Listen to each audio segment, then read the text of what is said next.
અને માથે તમારા ભેળિયાનો છાંયો હોય તો પછી હું ભારે પડે. તમે હા કહો તો તમને મારા રાજમાં લઈ જાઓ માં.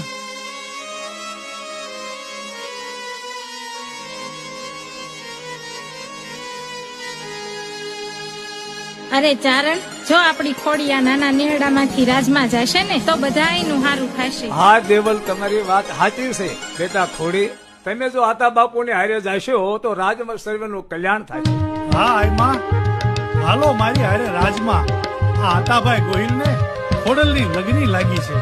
તમારા માટે રાજમાંથી રથ મગાવું, કહો તો હાથીની અંબાડી મગાવું. તમને શોભે એવા સામૈયા સાથે મારા રાજ દરબારમાં લઈ જાઓ. હાલો માતાજી, હાલો.